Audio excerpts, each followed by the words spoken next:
Juste un focus sur ma situation personnelle maintenant et celle de mon associé Eric. Donc grosso modo, on a vendu nos sociétés il y a 2 ans et demi. On a fait la transition et on a quitté cette société et évidemment on a démarré une nouvelle activité avec Eric dans le même secteur, avec les mêmes besoins qu'à l'époque. Et on s'est rendu compte qu'entre tout début 2000 et maintenant, les choses avaient pas mal évolué. Notamment, actuellement, c'est nous qui nous autofinançons, puisque l'amorçage, même s'il est probablement toujours existant, il est très difficile, il se fait à des conditions qui sont de mon point de vue, moins intéressantes.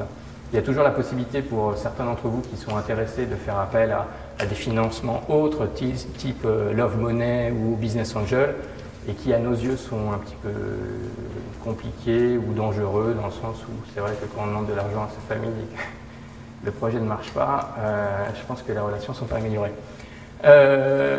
Donc effectivement, c'est sûr que maintenant, quand on veut faire de l'amorçage, il faut avoir, contrairement à l'époque, un dossier sérieux. Un dossier sérieux, parfois, ça veut dire déjà des revenus ou au moins des clients, plus qu'un prototype, un projet vraiment clair, un dossier qui tient la route. Et ça, c'est quelque chose qu'on voit, de mon point de vue en tout cas. Est-ce que ça veut dire qu'on va continuer à s'autofinancer? Évidemment non. On aura évidemment besoin de faire appel aux investisseurs. On va le faire. Et maintenant, il se pose des questions. Combien faut-il lever? Est-ce qu'on fait appel à des investisseurs français ou internationaux? Est-ce qu'on passe par un intermédiaire ou est-ce qu'on le fait en direct? Pourquoi passer par un intermédiaire? Parce que je l'ai dit, nous, le retour d'expérience qu'on a, c'est que les investisseurs sont...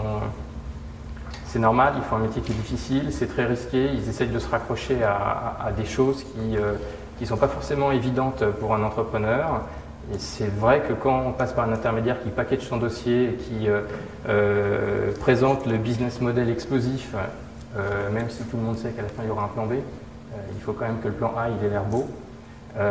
Il faut qu'il soit celui que l'investisseur souhaite.